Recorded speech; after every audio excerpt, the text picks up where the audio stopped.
Hi, welcome to the dance of self, parts, and intimacy through the internal family system's self-leadership lens. I am Emily Liu. I help you climax in love and leadership. I was in a 27-year pharmaceutical career that ended in 2011. Then I launched my entrepreneurial journey and founded Soar to Greatness Now in 2012. I accidentally found my life's calling in 2013 after I found out about the internal family system's self-leadership model of permanent healing and accelerated transformation. I have written 2 books so far on applying the internal family systems model beyond psychotherapy. You are in the right place if you are feeling stuck in love and/or your career. Perhaps you have read self-help books and have been to healers and therapists, and these programs and healers haven't removed the root causes of why you have your limiting beliefs and critical voices. Perhaps you've watched a lot of law of attraction and manifestation videos on YouTube and have tried to apply their methodologies, but it's still not giving you the results. So you feel stuck. You feel like you're not getting anywhere. And sometimes you feel like you may be self-sabotaging. Your inner critical voices have perhaps kept you from achieving your biggest goals despite having positive affirmations. Maybe you can't manifest the right type of soulmate. Or maybe you do manifest great potential partners, but you can't seem to keep them, and you end up self-sabotaging and pushing them away, and your fears and insecurities get in the way. So you're sick and tired of repeating the same negative patterns. Or you may be somebody who is stuck in your career and your business, and you can't figure out why it is that you keep hitting a ceiling. Maybe your leadership skills are not top-notch, and you're not the obvious choice for promotions. If you're in business for yourself, perhaps you have difficulties in attracting more clients. So in this teaching, I am going to be showing you the root causes of why you feel stuck and why you don't have the things that you want in your life. What we're going to talk about is the root causes of what keeps you stuck, what causes self-sabotage and feeling not good enough, and how do we eliminate this. You're going to learn what is internal family systems self-leadership. What is this model? What are parts and self? And you're going to learn how to permanently heal from old hurts. You will hear snippets of my story to illustrate the power of this model. Because if I'm not walking my talk, I really don't have any business teaching you how to get unstuck. So it's through my own personal life and professional life that I have just catapulted to new heights because I have my higher self leading all my parts to take the risks that I need to take in order to get something that I have never had before. So that's what you're going to have to do, is to gain the courage to take risks. Because oftentimes we know that we can accomplish more, but you just don't even know how to get there. You feel like it's this big jump, this big chasm that you have to make, and you get afraid. So how do we eliminate these fears? So here is the secret to crossing the chasm, and that is understanding what this internal family systems framework is all about, and how to lead from self and also heal from the parts of you which are the wounded inner child parts that keep you stuck. So this is a powerful model of transformation and healing and understanding yourself and understanding others. The internal family systems model has been the missing piece in healing and personal and spiritual growth.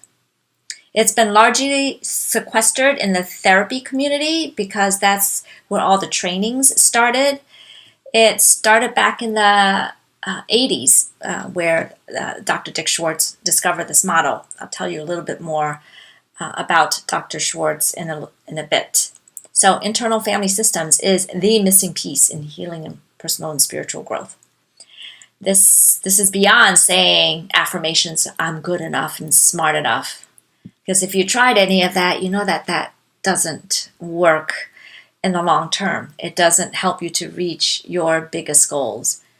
Or if you get quote unquote lucky to reach some of these big goals, you end up feeling like a fraud and you end up self-sabotaging. So affirmations are not enough. Internal family systems, IFS for short, is also about, it's beyond just talking to the inner child within. This is about unburdening the limiting beliefs of the inner child parts within you.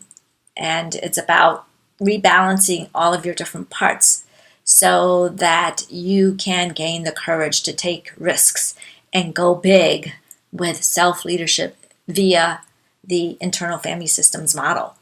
So this way you could cross the finish line in your biggest goals in your love life and also in your career.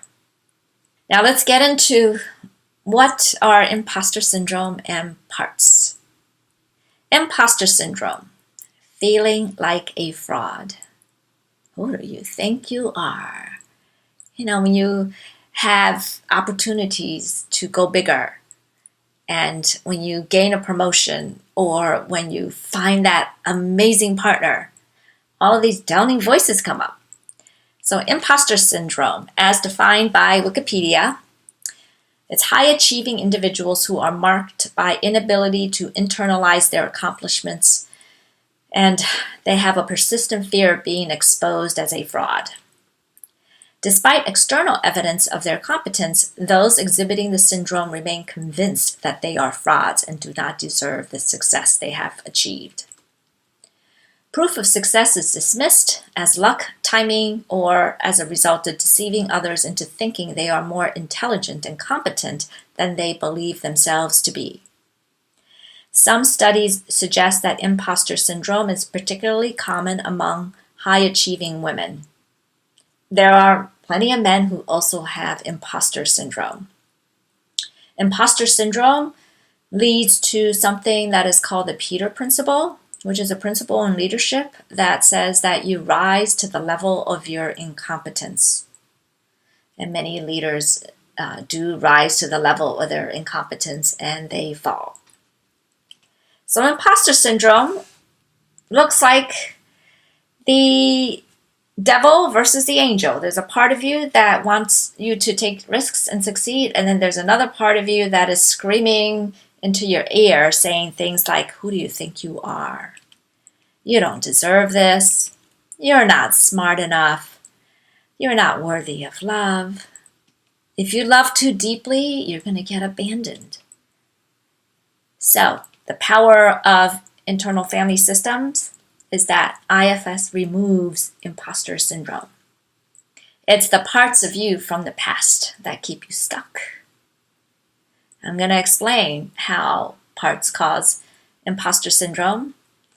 And parts are like parts of us that are in our inner psyche. Cars have parts, cell phones have parts. Your psyche has parts. It's all of those conversations that you have all day long with yourself. So it seems like it's a room full of noisy roommates that you have. And this is oftentimes when you have conversations with others, you end up using the verbiage, yeah, you know, there's a part of me that knows that I should be eating more vegetables, but I keep going after the ice cream. So we already use this kind of language, and it's intuitive that, yeah, there are parts inside of me. This doesn't mean that you have multiple personality disorder.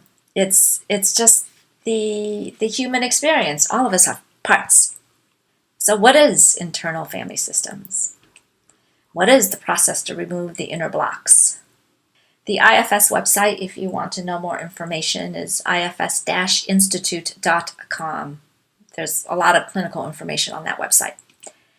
So internal family systems was developed by this brilliant psychologist by the name of Dr. Richard Schwartz. He developed it back in the 1980s by quote-unquote accident, as he was trying to fumble around different methodologies to try to heal his eating disorder patients. So this is where he uncovered that these patients would be saying, yeah, there's a part of me that wants to, commit suicide, but there's another part of me that says that I shouldn't be doing this, and or that I shouldn't be throwing up my dinner, and et cetera, et cetera. So he was playing around with talking to these parts with his patients, and then over the years, he has refined this system. And it's been so refined that you may be wondering, is IFS one of these woo-woo methodologies? No. IFS is an evidence-based therapy system. They have submitted studies to show how it significantly reduces pain and symptoms and PTSD, and there's so many other studies that are still underway to show the power of IFS in emotional and physical healing. This was given the green light as an evidence-based system by the Substance Abuse and Mental Health Services Administration of the U.S. Department of Health and Human Services. The applications of IFS are beyond just psychotherapy. It's spiritual healing. Within the psychotherapy arena, it is used to treat trauma and depression and eating disorders and addictions and marital counseling and so much more. In terms of beyond the psychotherapeutic arena, it is used in coaching and personal transformation, in team dynamic transformation, in conflict resolution and mediation. There are many lawyers that take the IFS training so that they could help their clients work through all the different parts of them that want one thing, and then the opposing party wants another. So then these lawyers learn how to talk them through their parts so that they can reach a nice goal together. IFS is also being taught to our educators, and the spiritual transformation that you could experience with IFS is pretty powerful. This is about learning about what makes you who you are and coming home to center. Coming home to center is all about rescuing the forgotten and disowned parts that have been locked away in your psychic inner caves. The people who are trained in internal family systems are either called IFS therapist or IFS practitioner. Those who are licensed therapists, they are called IFS therapists. For people like myself, who are not trained in the clinical arena, we are called IFS practitioners. The reason why IFS trainings are open to non-therapists is because at its core, this is spiritual healing through the higher self. So this is why Dr. Schwartz said, this is not traditional psychotherapy, this is spiritual healing.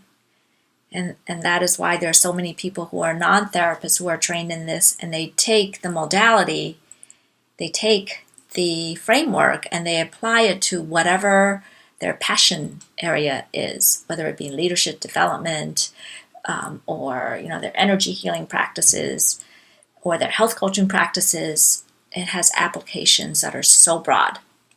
You may be asking yourself, why haven't I heard of IFS? Well, that's because most IFS therapists don't have YouTube channels. And few IFS practitioners have YouTube channels that are huge. So there are IFS coaches out there that have YouTube channels that talk about IFS, but they don't have a huge following. And so essentially the right messenger is not there yet to spread the IFS to the masses. That's why you haven't heard of this. Because most people, once they do IFS healing and they hear about the power of IFS, they all say, oh my gosh, why haven't I heard of this? So this is why, especially with my second book, CLIMAX, Why Great Leaders Need Love Affairs, is very important in getting the IFS message out to the masses. Most of the life coaches and law of attraction and manifestation people are not trained in how to heal the traumatized inner child parts that are at the root cause of why you don't have what you want. IFS is the foundational piece in permanent emotional healing, personal growth, and accelerated transformation. This is about unburdening from your negative childhood programming, which is the key to cross the finish line of your most ambitious goals in love and leadership and career and money and success and health and happiness. IFS can resolve just about any of your problems. Just to give you the evidence of what this has done for me, and also believing in myself and not having negative self-talk since my entrepreneurial journey in 2012, I went from a 27-year pharma sales career to finding my life's calling, and then I have written 2 books so far, and I have some interesting stories later on in this talk to let you know what's possible when you get your energy right and when you're leading from self. So why is this called internal family systems? Well, as we said, you have parts. This is about welcoming all of your parts, including the parts that you don't like. Some of these parts of you that you don't like, let's say anger, procrastination, low self-esteem, negative inner critical voices. These parts, when they get into extreme roles and when they dominate your life, this is when you don't like them. Makes sense, but they get into extreme roles to try to protect you. And then there is the self, the higher self, the witness, the observer, which means this is the essence of who you are. Some synonyms for this are inner wisdom, Buddha nature, source, soul, inner light, spirit, and consciousness. It's called internal family systems is because these parts comprise your internal family of parts. They are in a system of relationships with each other to either help you or hold you back. They hold you back and can be in an internal civil war to hold you back from health, such as the part of you that wants you to eat a tub of ice cream every night versus the part of you that tells you you should be eating more vegetables and you should be drinking healthy green smoothies. But yet the ice cream part dominates and it holds you back. So you just hate this part of you that just won't let you stop eating ice cream. So they're in a war. In order to heal this out of whack system, your higher self and your parts have to form a friendly relationship so that these parts don't take over and can let your higher self make the decision on what is best for your emotional and physical health. So let's dive deeper into parts, into the nitty-gritty. As I've said, these parts are in your inner apartment. They are with you every single day. They sometimes don't want to leave, and they're very loud. It's like they're in a tug of war. So these parts are your beliefs, your thoughts, your emotions, your behaviors, and they're also your vulnerable inner child parts. In the internal family systems modality, the inner child part is called an exile. It is called an exile because this vulnerable child part of you was exiled into the inner basement during moments of shame and neglect and humiliation, especially during the ages of birth and 8 years old. So these are the young child parts that are actually holding you back. So these parts, like I said, the part that wants cheesecake versus the part that wants vegetables. The part that is judging versus the part that has compassion. For example, You want to judge someone and say like, he is so toxic. And then the voice of compassion, the higher self, chimes in and just says he is so loving. Then you have the part of you that says we are ready to change. We are ready to take the next level risks so that we can achieve our goals. Versus the part that says, whoa, change is scary. Parts either help you or they hijack you and self-sabotage. I described the exiles, which is the inner child, the inner children inside of you that did not receive the best treatment either on the playground or with other authority figures such as teachers or your parents or your siblings, or these vulnerable parts of you could have witnessed emotional or physical abuse between your parents. You may not have been the subject of that abuse, but witnessing the abuse can be just as frightening. And then the protectors are the parts of you that seem like, it's got a chokehold on you and just takes over. So let me give you some examples of what protectors are. They're protecting you. Disordered eating, drinking too much, working too much, numbing out, procrastinating, perfectionism, shyness, judgment, criticism, defensiveness, sadness, numbness, guilt, anxiety, arrogance, anger, fear of failure, fear of success, fear of change. Something like being diagnosed with depression. In the traditional therapy model, you have a diagnosis. In the internal family systems model, there is no diagnosis. If you have depression or anxiety, it's just a part in an extreme role. So there is no diagnosis. Let's get to know the part that is in an extreme role, and let's see what it needs in order to dial itself down or transform altogether into something more positive. So the main parts are your protectors, which, as you can see, could be behaviors, could be feelings, could be thoughts, fears. And then there are the exiles, the vulnerable child parts of you that are frozen in the past, stuck in those memories. Parts cause self-sabotage and failures. Look at the results that you have. How are your relationships? How did you self-sabotage some of the romantic ventures that you've had? Did your insecurities come up? What is your leadership skill like? What was it like when you started a business? Did it go belly up?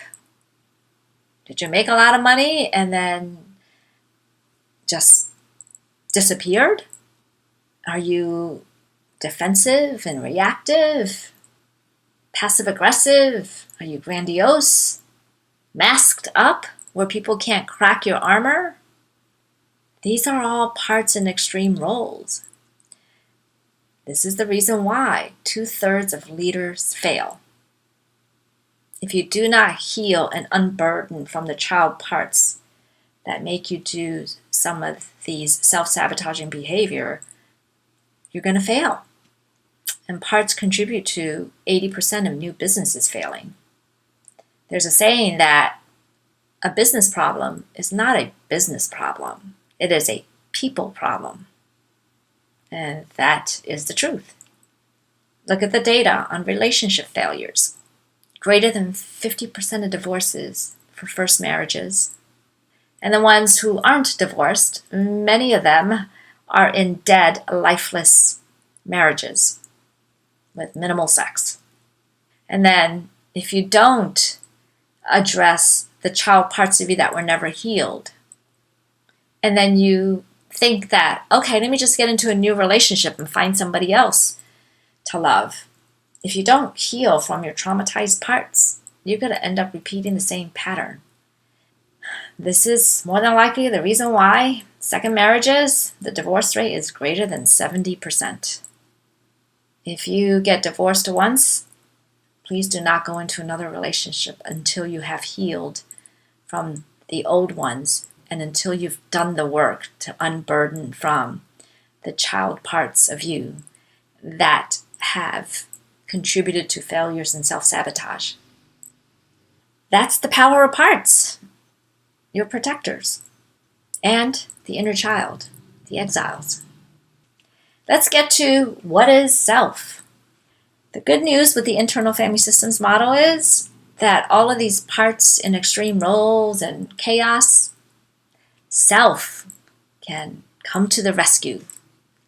After you have the angry outburst, after you have the drinking binge, and after you eat a whole bag of cookies, and you wonder to yourself, what was that? That wasn't me. Why did that part engulf me? That is your higher self witnessing the part that took over. The self is in everyone. For some people, the self is buried so deep because of their traumas that they don't even know who their higher self is. Qualities of self, the 8 C's and the 5 P's. Clarity, courage, creativity, curiosity, calmness, confidence, compassion and connectedness, presence, patience, playfulness, perspective, and persistence. You show these qualities of your best self. Imagine a new cute baby that was brought to a party. What would most people do? Most people would get into this googly gaga, drop into like this really loving energy to interact with the baby. Because they know babies are so cute and they can do no wrong. That is your higher self interacting with the baby. If you have pets, you know that you love your pets unconditionally. And you drop into that energy of loving them back. They love you, you love them back. That is your higher self energy dropping in. Think about the honeymoon phase of a new romance. Did you show up as your best? Full of love and curiosity and courage and confidence and compassion and presence and playfulness? That is your higher self. So as I've said, the self can be the witness for all of your parts. This is about understanding that all of your parts are welcome, including the part that can be sad or anxious or procrastinate. This is about asking your parts to show up when it's appropriate. Not all the time. Some of these negative behaviors, thoughts and feelings that you don't like. It's about self-leadership, allowing the self to be the leader instead of your parts. So let's go and see even deeper the protectors and the exiles and how they show up in your life. Like I mentioned, the protectors are things such as disordered eating, drinking too much, working too much, fear of success, sadness, numbness. Yeah, the protectors are the surface level behaviors, thoughts, beliefs, actions that you take. This is your outer reality of what you do on most days. So that's at the surface level. When you have these parts that overtake you and you just wish that they wouldn't be so prominent, well, the reason why they are prominent is because underneath it all are all of the inner child parts that are stuck in old emotional experiences, burdened with limiting beliefs. So this inner life that doesn't feel balanced, that doesn't feel calm, is what is causing the lack of big results that you want. And self is the magic potion that can rescue you. from the current state of feeling stuck in your career, in your love life, in your health. All of that programming from your younger years is in the subconscious underneath the surface. Data and books have shown that your subconscious, the beliefs that you have, run 90% of your life. They're the reasons why you don't have your results. They cause the self-loathing, the low self-esteem, feeling inadequate. These younger parts of you feel that you're not good enough. They have disempowering beliefs. They're hopeless and careless. They feel unlovable. They feel ugly, stupid. Look at these words that are in the picture. These younger parts of you tell you that I'm not good enough, I'm not smart enough, I'm not important. Because when you were a kid, whatever it is that happened to you made you feel like I'm not good enough or smart enough or important. They made you believe that love is not safe, love is temporary, especially if you experienced divorce, especially if you witnessed any kind of emotional or physical abuse between your parents. Yeah, you take on beliefs like, whoa, love is not safe. Love is only temporary, that you're just going to get abandoned. And then when you feel neglected, even something seemingly innocuous as having a younger sibling born, that can cause people to feel that they're not worthy of love.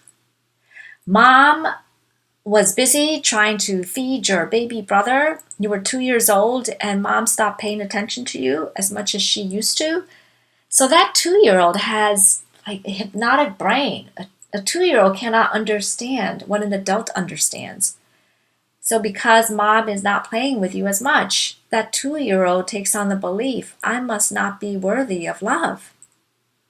Then when other little and big traumas happen after that, then that keeps reinforcing the belief that I'm not lovable, I'm not worthy of love. Then when somebody comes into your life that wants to shower so much compassion onto you, you're like, wait a minute, I'm not worthy of all of this love. I don't even love myself. How can I receive all of the love that this new love interest wants to shower onto me? I can't risk in love because they're going to abandon me. So all of these inner voices come up. You may not be consciously aware of it, but these are the parts that make you push someone away. You know, your logical brain says, oh my gosh, they're like the best thing. But then all of your parts, unhealed parts, end up self-sabotaging the whole thing. Because whatever is happening in your life that you don't like, it's due to the limiting beliefs from the past. Because the past is always in the present. So you may be wondering, wait a minute, Emily, I had a happy childhood. But just because you have a happy childhood doesn't mean that you're never going to get stuck. Let me give you an example. You can have a happy childhood, but if you were bullied at school and made fun of, you go home ashamed and you didn't even want to talk about it with your parents. So you go in your room, close the door, and being bullied can create shyness and fear of the spotlight. And the shy part of you and the fear of the spotlight part of you can drive you to hold back in so many areas of your life. Or perhaps your parents were very loving towards you, but you witnessed one too many fights of name calling and it just didn't sit well with you. That kind of thing is not cool for kids to experience or overhear. So that created parts of you where you're afraid of conflict. You don't trust men. You're afraid of commitment.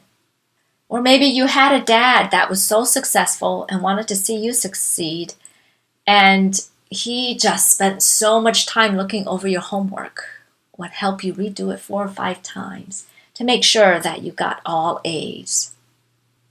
And then I had a client that had this kind of scenario, and so it created her perfectionism part, also created her extreme procrastination part, and also overachievement part.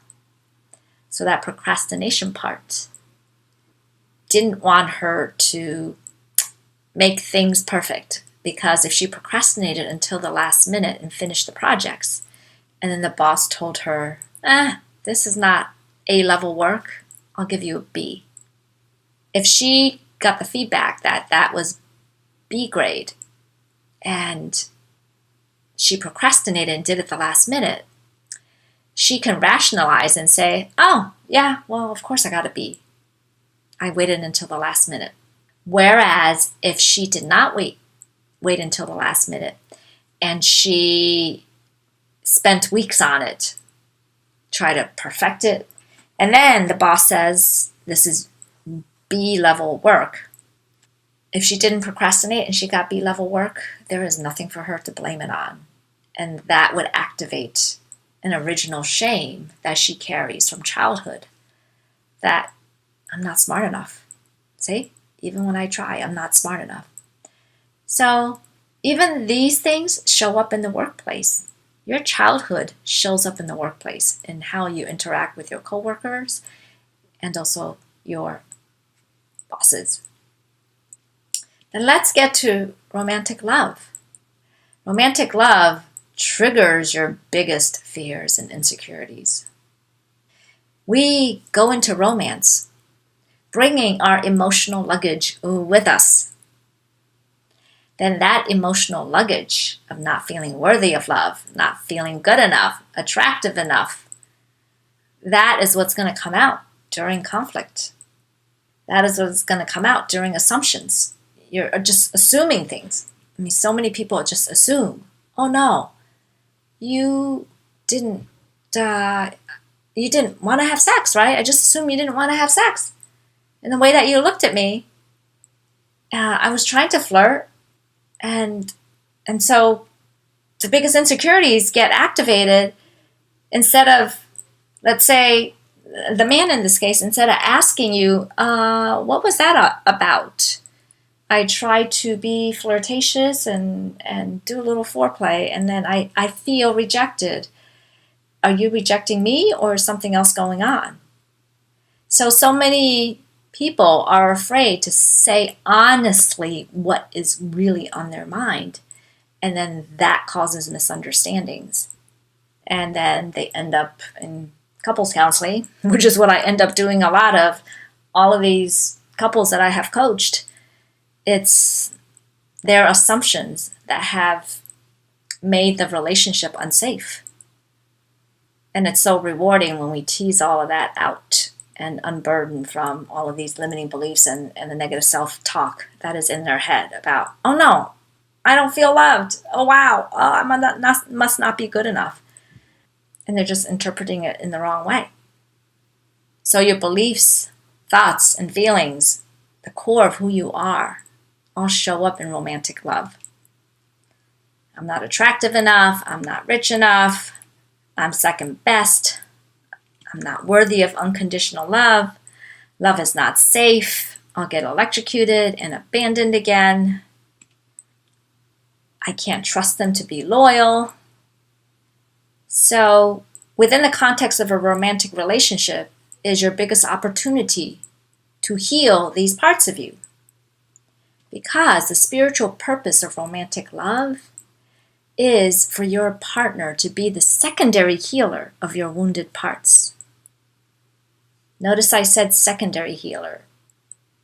Your primary healer of the wounded inner child parts of you, the exiles. The primary healer is your higher self.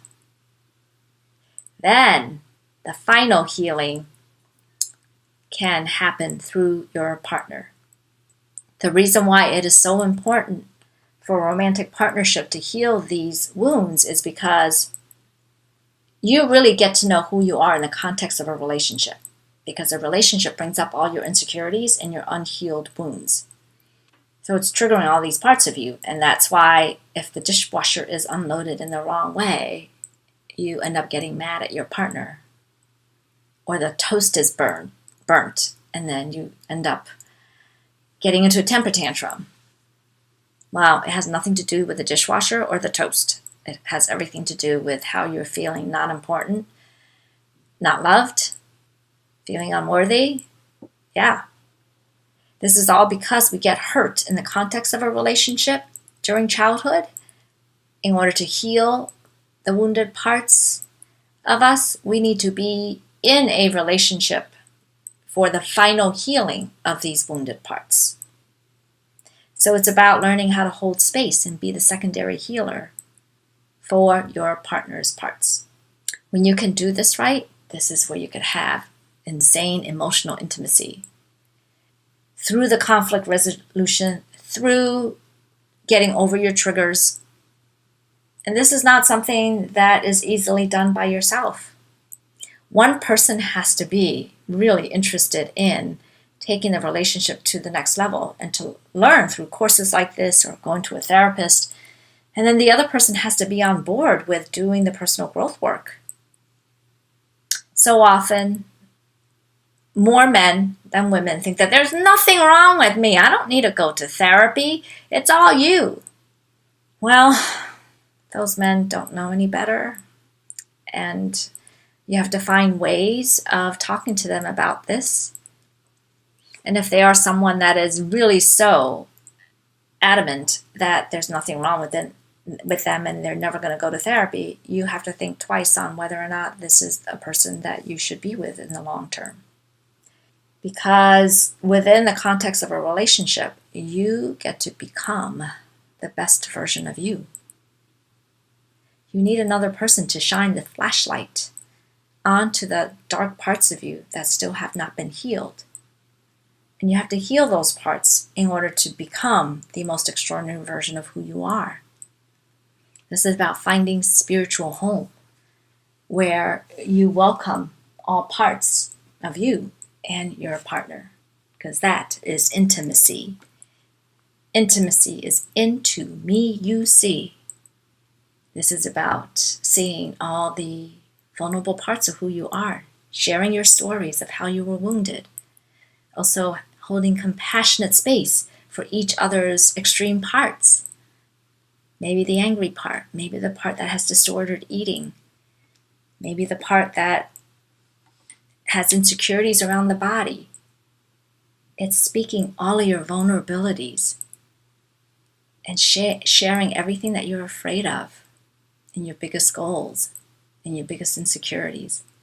That is into me, you see. And it's hard to do that without getting to know your parts. That's why it's the dance of self and parts. And when you can dance in your own self and parts through getting to know yourself first, it's going to be so much easier to hold space for the other person. Because if you can't hold space for your own parts and your emotions, how are you ever going to hold space for the other person when they have emotional outbursts? What happens is that if you've never held space for your emotions, when the other person gets emotional, you're going to want to shut them down as quickly as possible because you don't know what to do with their emotions. So that shuts down the safety in a relationship when you don't understand your parts or their parts. Intimacy is all about confident vulnerability, transparency, radical honesty. It's about accepting the light parts, the dark parts, the afraid parts, and the ashamed parts of your partner. That is intimacy. So how does the internal family systems model heal and transform? As I mentioned before, the self heals and balances the internal family of parts. Because you were hurt in relationship, you heal in a loving relationship. But first and foremost, you have to know your inner landscape. So, I mentioned protectors, all of those extreme behaviors and thoughts and feelings. This is another way of illustrating our parts in our inner psyche. So imagine the protectors, those extreme parts: sadness, anxiety, too much eating, too much working, procrastination, depression, sadness. Think of that protector as the soldiers just guarding this inner prison that is between your ears. And In this locked prison are all of the exiled parts of you.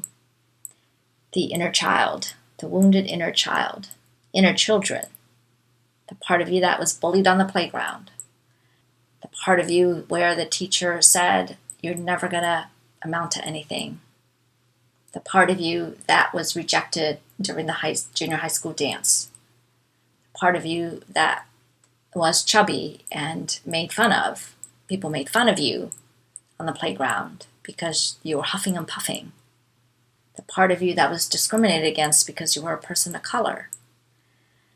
All of those are the exiles. In those moments of devaluing emotional experiences, they get frozen with shame, frozen with feeling hurt, frozen with feeling rejected. So all of those parts of you are locked away. So those are the exiles, the inner child, inner children. These younger parts of you are holding on to burdens. Burdens are the beliefs that hold you back. I'm not good enough. I'm not worthy. I'm not attractive. I'm not smart enough. Love is not safe. Black people are not safe to shine. Anything and everything. Cultural beliefs. You shouldn't have sex before marriage. Religious beliefs. They all are part of the burdens that you hold. And these messages that reside in your subconscious under the surface are the parts of you that hold you back. And the higher self has the big power to rebalance this whole system. In order to know your parts can take over you. You become anger. You're somebody who's angry every day or have that angry edge. You're someone that is sad on most days or anxious. That part just has a big grip on you. So you have to unblend from these parts. Unblending includes externalizing and visualizing a connection with this part of you. And it's like using a water glass to represent this part of you that's angry all the time. Or Googling an image of fire that represents anger, or the devil that represents anger, and looking at it in front of you. It's like, what does this part want you to know? So drawing it, using an object to represent it, and you breathe it in and exhale it out. If you want to learn more about the steps of healing from the past parts, I invite you to learn more by going to the CLIMAXinlove.com website, where you will be taken to my 2 signature courses. You could go to CLIMAX in Love and sign up for either Be the Ultimate Warrior for a Goddess, or sign up for CLIMAX in Love, Be the Ultimate Goddess for a Warrior. In a nutshell, this is the healing protocol using the internal family systems transformation model. This is about establishing the self to parts relationships so that self and parts can reorganize the whole system, so that, let's say, your angry part only comes out when it's really necessary, which is when you are going down a dark alley. And then when your angry part has an outburst, you could speak for that angry part and just apologize for the part. This is about establishing a relationship so that the protectors get to know the exiles. It's about the higher self getting to know the protectors first. Got to unblend from the protectors. You got to befriend the protector. You got to update the protector and hear the protector's story of why it procrastinates so much, why it feels sad, why it feels anxious, why it has the voice that tells you you are not good enough. After the protectors feel heard, like, wow, you are finally listening to me after all these years, this is when the protectors will give you permission to go in and rescue the exiles. the inner child, the inner children. The protectors gives the higher self, your present day self, to go into the original scene of the trauma, little trauma or big trauma, so that you can befriend that younger part of you, hear their story, update them, let them know that you're an adult now, not a child, so that you can reparent, give the love, the corrective experience that that younger part of you needed at that time. It's also about the self retrieving that part of you that was stuck in the past, getting it out of the kitchen scene or the playground scene, because it's been stuck there for so many years, and that's the part that's been holding you back from living the life you want. And the higher self helps the child parts unburden from these limiting beliefs. Once you release the burden, the emotional baggage, this is when the higher self can help this part download new empowering beliefs so that you can take the risks to get to the next level. So this is an illustration of a younger part being scolded and crying. And when those things happen, that gets lodged into our emotional body, into our mind permanently.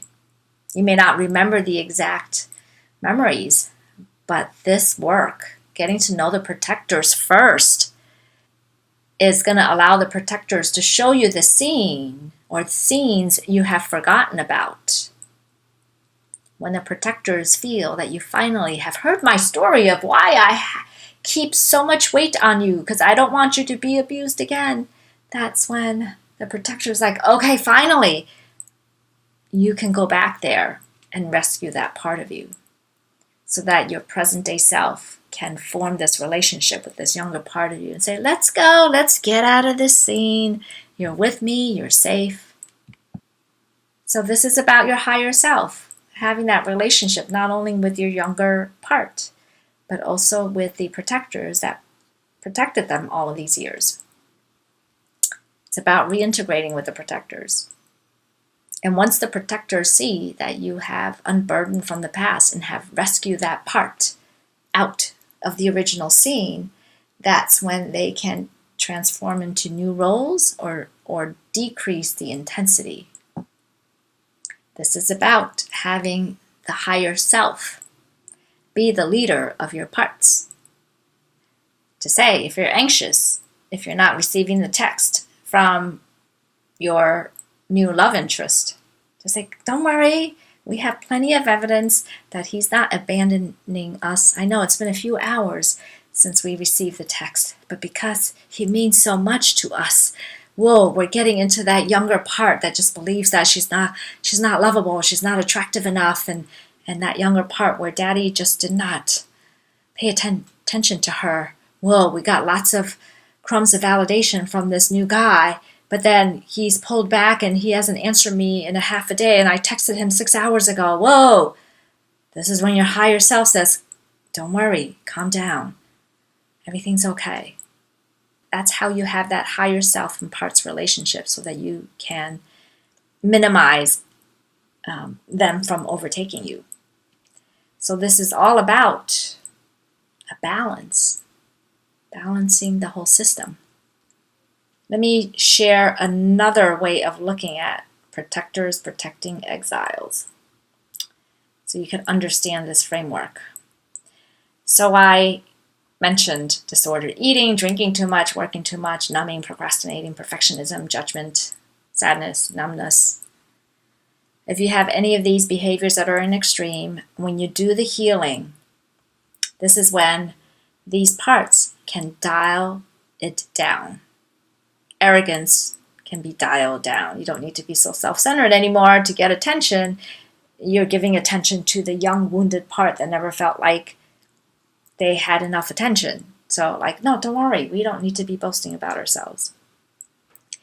So think of a garlic clove. Think of the part that was hurt when she was a teenager. That represents the center of that garlic clove. That's the exile. That's the inner child. The garlic cloves are the protectors.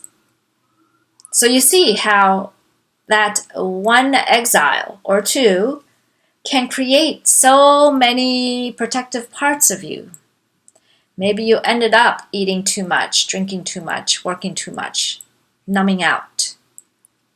Because these major exiles, which I would say from all of the coaching of clients, I would say that most people have two major parts, major wounded parts, 2 or 3 major wounded parts that keep showing up everywhere.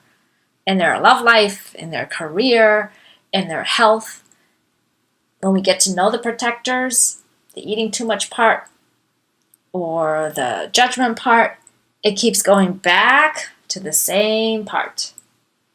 So I was coaching this one young man, 23 years old. He had very controlling personality and arrogant. And he didn't have like major wounds, but what we found out was his 2 major wounds that made him emotionless, lack of empathy, and being controlling and arrogant. At 23, yeah, he thought he was just hot stuff. And then he found me and I said, I don't think so. And then he certainly listened and transformed. Turns out that there was an 11-year-old part where the admissions officer of a private school told him, "You're not smart enough to be in this school." That drove him to overachieve. That drove him to prove her wrong.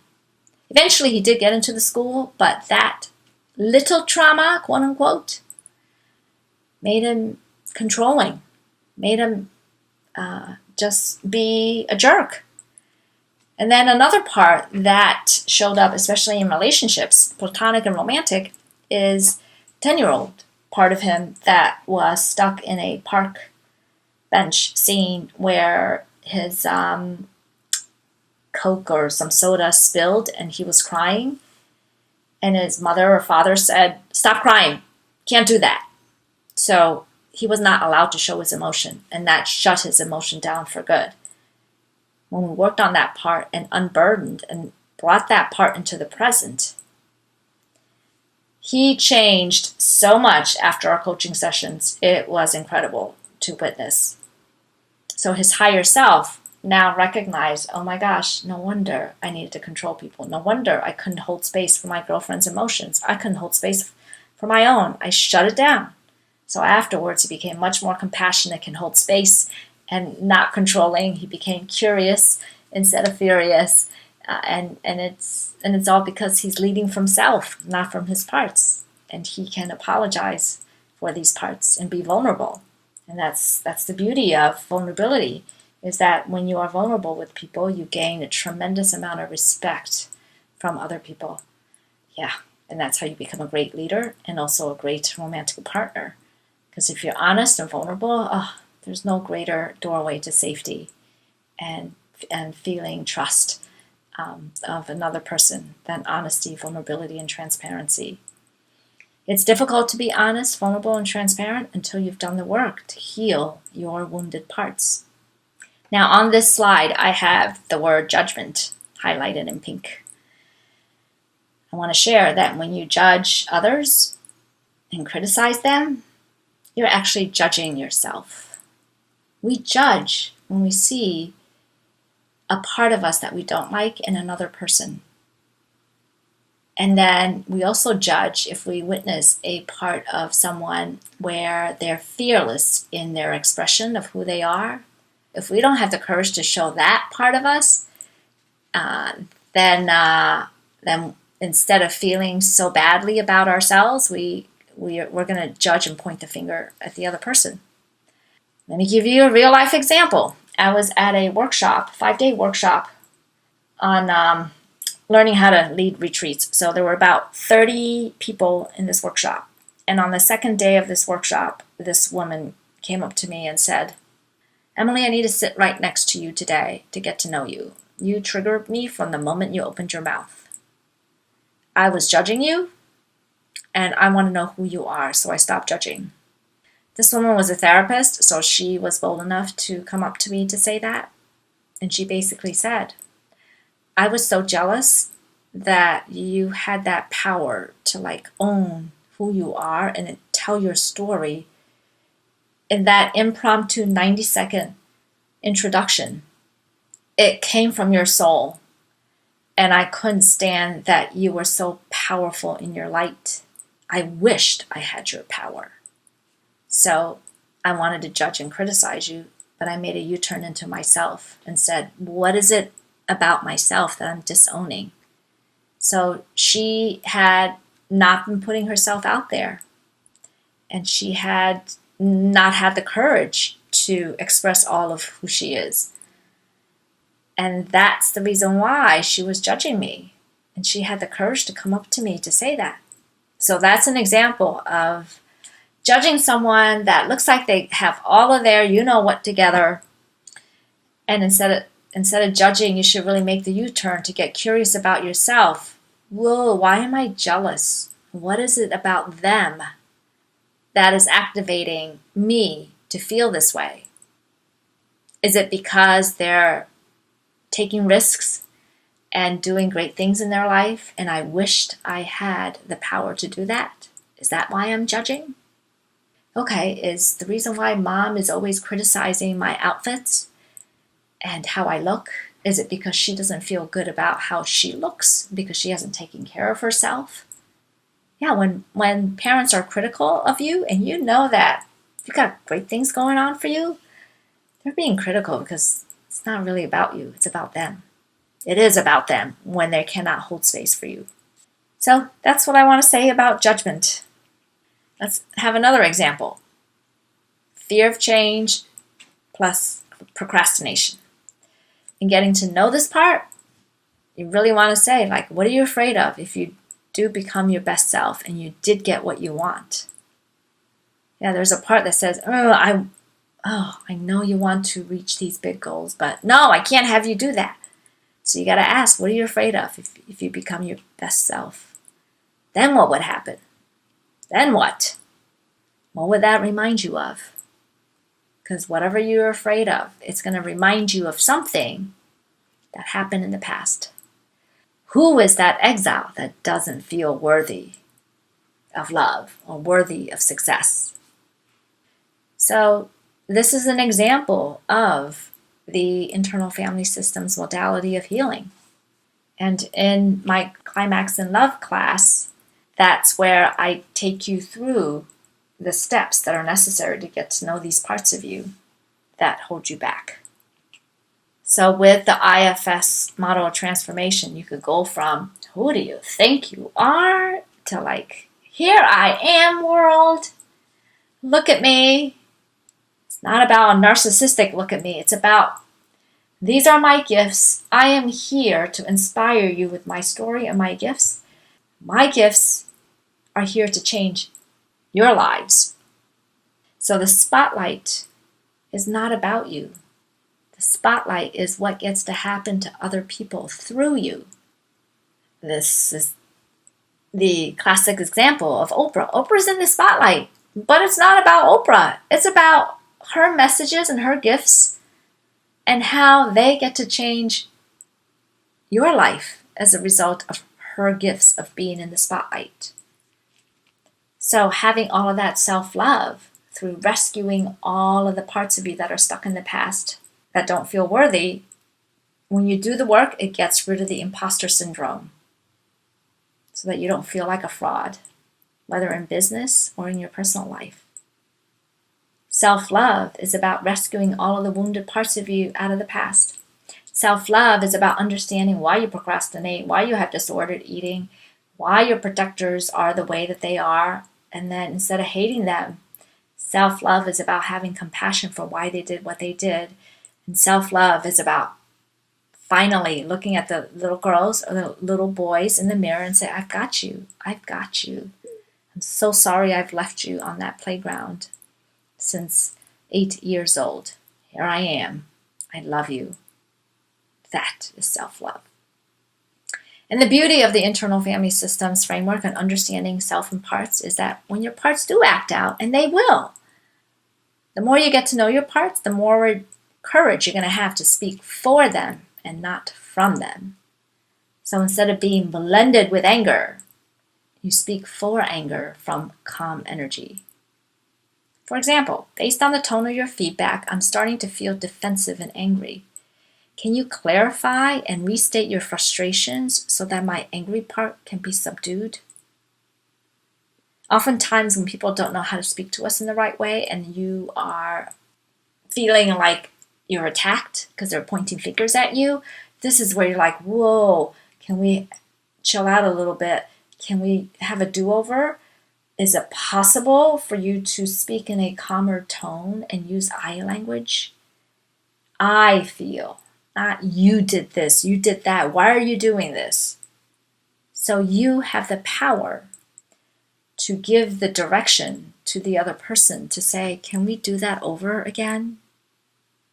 When you understand that they are coming from a part that feels hurt, instead of judging them, you could just drop into compassion and ask them to repeat what it is that they want you to do, but from a compassionate tone. When you act out, that higher self has the power to apologize and vulnerably speak for the part. The mean and angry parts of me got triggered by your evasive answers. These parts of me made me unfriend and block you on social media. I hope you can forgive these parts of me. So let me give you a couple of case studies. This is an actual client where we looked at the result of, or lack of result. She wasn't putting herself out there to attract more customers and more friends. She felt unfulfilled and stuck.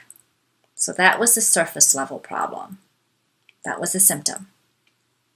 So we got to go dig deep into the iceberg to see what is the part of her that was causing all of this. So we got to look at her beliefs. What are the beliefs that are driving the results?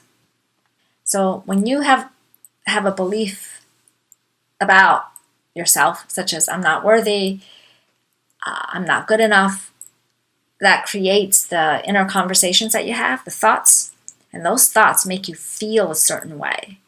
And when you feel a certain way, you act on those feelings. Like when you're feeling awful and you would just want to drown it out, you go and have a drink, or you eat some Haagen-Dazs ice cream.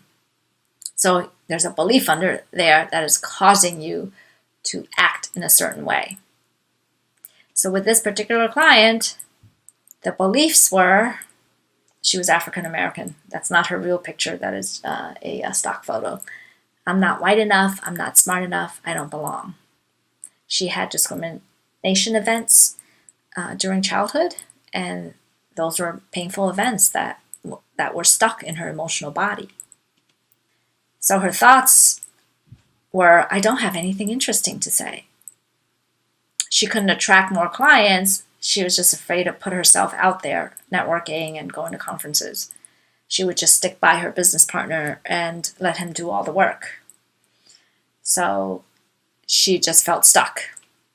Because of her thoughts and her beliefs, her feelings were like she felt shy. She felt held back and afraid. So because she felt shy, held back, and afraid, she waited for others to come up to her. You could be waiting a long time for other people to come up to you. If you're trying to get more business, you have to initiate the conversations, and she wasn't doing that. So after we worked on this part and unburdened, the following weekend she had a Girl Scout camping weekend with the moms, and she found herself initiating conversations, and she had a really great time. And then the weekend after that, she had a conference to go to for her industry, and instead of just hiding behind her booth, she ended up just proactively going up to people and saying hello. So after that, she was like, wow, this work is amazing.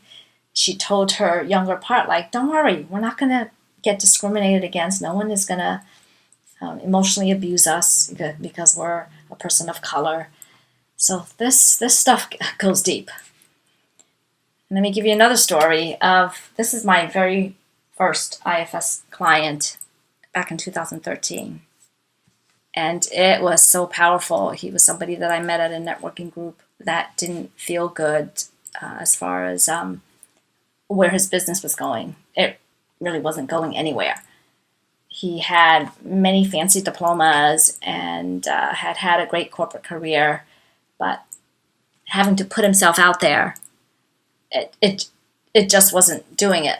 And so we had to access the part of him that was keeping him stuck. So we went in through the protector doorway, and eventually it revealed the 4-year-old part of him that was stuck in the memory of when his father walked out of the house with 2 suitcases in hand when his parents divorced. So a 4-year-old's brain is interpreting that as, I must not be lovable, I must not be good enough, and that's why daddy's leaving. So that was a core wound that he had with his dad that was never resolved at the root cause level during his 20 years of therapy. And then after we did the work, he said, "Oh my gosh, you did more for me in 2 hours than 20 years of therapy. I feel like 30 pounds of baggage just came like off my back." So that 4-year-old had been driving the bus of his life for a long time, holding him back. You're not good enough. You're not smart enough. Didn't matter that he had 3 very prestigious diplomas. His self-esteem was very low. And then, so that first session was pretty phenomenal. And then afterwards, the next morning, he said, "Oh my gosh, this is the first morning of my life that I actually felt happy." Yeah. And then he ended up coaching with me for another 12 hours over the next 3 or 4 months. And then the following 2 years, he attracted so much business. It was phenomenal. He attracted $20 million in assets for his new business. And then he said, "You helped me become the man that I have always dreamed of becoming.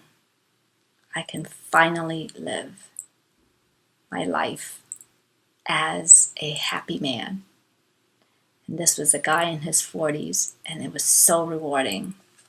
And even today, his business is cranking. He has launched many side businesses. Oh, it's just so rewarding to do this work. As for my journey, what I had learned through a bout of depression back when I was in my 40s, 15 years ago,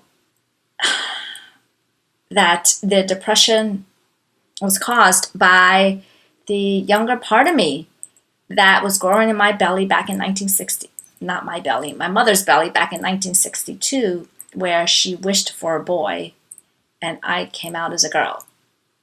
So the fetus picks up on all of these energies. And through hypnosis, way back when I was in my depression journey, it was uncovered that this young part of me was what had me feel ashamed and not worthy. And then when I had all of these discriminatory incidences at school, it just didn't make me feel good about myself. So if you look at especially like the 14 and 17-year-old pictures, she's just not feeling good about herself. My 20-year-old college picture, yeah, she learned how to put on makeup and stuff, but she was still wearing masks, and then for 20 years, up until 40-something when I got depressed, she was basically living a life of just masks. And had I not done the work to unburden from the past and then continue with IFS work once I embarked on IFS, I would not be where I am in terms of writing books and producing my programs and healing people and making a difference in people's lives. So when you heal from the past and believe it without a shadow of a doubt that you are good enough, that you are attractive enough, that you're smart enough, that you are meant to be doing great things, when you do the work and you feel that way, your energy changes. It's your energy that sells. Your energy produces miracles. Let me give you the example. What happened? Back in April of 2014, after I had been coaching clients for about a year under the internal family systems framework and healing them, and they're getting great results, many of them have said to me, when are you going to write a book that's going to talk about IFS and the power of it beyond psychotherapy? Many of the IFS books that have been written are clinical, and so non-therapists like myself that has done work with high achievers that want to cross their finish line. How did I do all of this? How do you translate this beyond psychotherapy? So I wrote in my journal in 2014 that one of my priorities was writing a Kindle book, trying to publish a Kindle book. I didn't know how that was going to be done. I hated writing since English is not my native language, and I hated English 101 and writing and composition. But Spirit, my higher self, wrote that without any negative messages. I didn't worry about the hows. Then 2 weeks after that journal entry, the universe orchestrated miracles. I was at a reception in New York City. I was invited to this reception by somebody that I had met a month prior at a networking meeting. I just talked to him for 10 minutes. He says, "You're fascinating. Come to my office. I want to get to know more about you." Went to his office, went from Hartford to New York, and spent the time to be with him like for a half hour. And he says, "Can you come to this reception that I'm having for 80 of my closest friends? I think you'll like some of these people I'm going to introduce you to." So a month later, I went back in, which was 2 weeks after this journal entry. And in the middle of this reception, which I basically didn't know anyone, this man just starts talking to me, middle-aged man starts talking to me, and I'm like, why is he so nosy? 20 minutes later, after peppering me with so many questions, he said, "Do you ever have plans on writing a book?" I said, "Yeah, I'm going to write a Kindle. I don't know how, and I don't have an agent. I don't know." And I was just going blah, blah, blah. And he says, "Stop, Emily. You've been talking to a publisher for the last 20 minutes. I never do this. I'm going to give you a book deal on the spot. I'm going to take on all the risk." I thought I was living in a dream. I don't even have a book proposal. I barely knew what I was going to write about. He says, "Don't worry. I'm buying your energy. I know you're serious about your mission. You're here to change lives. I felt it in your presence. I'm going to do this for you. I'm taking on all the risk." So 6 months later, I produced a book. I don't know how, but I did. And then that book was published a year after that journal entry.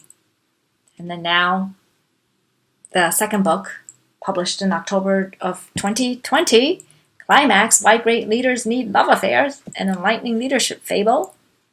That was also produced as a result of some crazy experiences that I had to go through, as far as experiencing self-leadership and lack of self-leadership in a project that I worked on. And that is what inspired this fictional story to share with you. Like, lack of self-leadership shows up everywhere, not only at work, but in your love life. So a bad boss is probably not a great romantic partner. Do you think he's really a gem at home? Probably not. So the message is, when you are self-led, when you believe in yourself, when you're confidently vulnerable, and you have that energy that comes from your higher self, that is compassionate and curious and connected and patient and present and playful, the world is your oyster. Self-energy, believing in yourself, allows you to go outside of your comfort zone and take risks. Because if you want something that you've never had before, you have to do something you've never done before.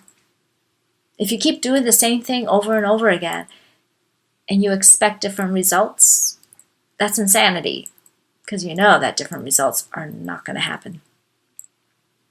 So in essence, had I not healed the younger parts of me, these successes will not have happened. Here's another crazy story. See, success is not a straight line. It goes through many detours. I wrote Speaking at Harvard Business School in Wharton, December of 2013. So this took a little over 3 years. I had no idea that some of the things that the universe orchestrated, one thing led to another. I won't bore you with the details. It ended up leading me to speak at a huge conference at Harvard Business School. And I ended up having a packed house in this breakout session. And it was manifested 2 weeks before this conference because they had a last-minute cancellation of a speaker that was talking about personal branding. And a number of things had happened before then, the people I had met. It was pretty crazy on how this even happened. And the whole thing got pulled off. I even got the audience dancing. I took risks, and it produced a spiritual experience for myself and for the audience. Here's another concept. I talk about the higher self, and here is what you need to know about how your higher self can be scary for some people. If you're trying to show up as your best self and it's not being received well, it's because people with significant traumas can have their higher self buried. When they had those traumas and they expressed their bubbly rainbow self, they may have been judged or been taken advantage of. So for example, parents told them to dial it down, or they got emotionally and or physically abused as a result of showing their rainbow, showing their higher self and their parts. Then many of their protective armors went up and the masks get erected to shield them from further harm. You may also be scared to experience someone who's very bubbly and cracked wide open and vulnerable, because that may be triggering for you because you're wondering, whoa, I was in that energy when I was a younger kid, but that was not accepted. So I cannot accept that energy in the other person. So you cannot accept it in the other person because you have disowned that self within you. And that's why you end up judging the other person or staying away from them. And it's okay if that's where you're at and that's scary to you. You have to honor that part that is scared. And then when you are ready in the future to do the work, they said, okay, I'll do it when I'm ready. You just may, end up labeling them as too much. And you have disowned. You may judge them and label them as too much because you've disowned your higher self and buried your traumatized parts. So in a nutshell, your past is always in the present. If you don't have the results that you want, look underneath at the younger parts of you that are still stuck in the past with their disempowering beliefs. Because what is hysterical in the present is historical. Your outer world has been created by your inner world. The beliefs, thoughts, and feelings of your parts, especially the exiled inner child parts of you that are still stuck in the adverse emotional experiences, are the root causes of your current realities. These parts have limiting beliefs that hold you back from manifesting love and maintaining thriving relationships. It holds you back from money and success. It holds you back from emotional or physical health. The past is what causes self-sabotage. So in order to overturn all of this, it's about unburdening your younger child parts. The exiles can be programmed with new beliefs when you rescue them out of the past. So the old you felt selfish and hopeless and unlovable and worthless and ugly and stupid. And then the new self, after the higher self helps the younger child parts adopt new beliefs. You're courageous. You are enough. You feel unique. You feel more than confident to go out there and take risks so that you can manifest your dreams. This is all about self-love and reclaiming those parts of you that you had forgotten about. As Dr. Schwartz said, self heals. He said, as clients learn to separate, that is, unblend from their extreme emotions and thoughts of their parts, I find that they spontaneously tap into a calm, centered state, which I call their self, soul, essence, mindfulness. In this state of self, clients realize that they already know how to take care of their inner exiles on their own and that those parts don't need salvation. So the qualities of self-leadership, curiosity, clarity, confidence, connectedness, playfulness, patience, presence, that higher self can lead your parts to say, yes, we can take that next step so that we can go big. Higher self can help your perfectionism part get to a point of done is better than perfect. Yes, there are some instances where perfectionism is great. But when perfectionism holds you back from finishing things, this is where higher self needs to say, done is perfect. When your excessive drinking part heals the vulnerable inner child within you that was hurt, that's when drinking can be dialed down. When the angry part of you is healed from the anger from childhood, that is when you can say to anger, can you just stand by when I'm going down a dark alley? That is an appropriate use of anger. The higher self can help you to remove your masks so you can be an authentic leader and romantic partner and friend and colleague. When you are confidently vulnerable and not afraid to show who you are, you invite connection and a deep sense of intimacy with your friends and lovers and family members, and deep sense of emotional intimacy with the appropriate colleagues. When you're self-led and heal your parts through the internal family systems framework, you can be full throttle in your rainbow and show all your parts. Because intimacy is about being the witness for your partner's parts, their fears, their insecurities, their darkness. And it's also the reverse of you being witnessed by your partner of all of the different parts of you. That is intimacy. That is into me you see.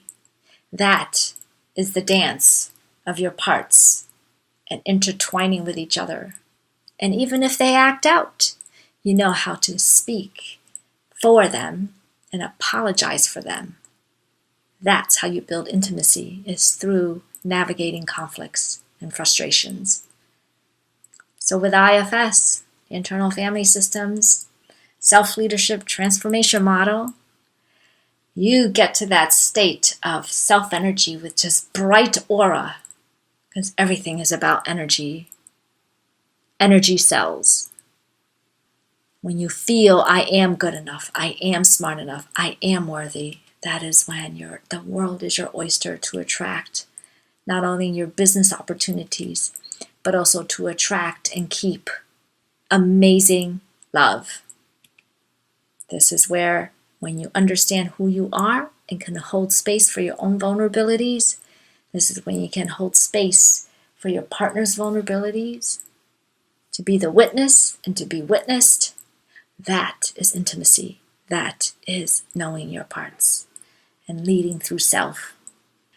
I have given you an overview of what the internal family systems framework is all about and the dance of yourself and parts and how that can create intimacy within yourself and with other human beings.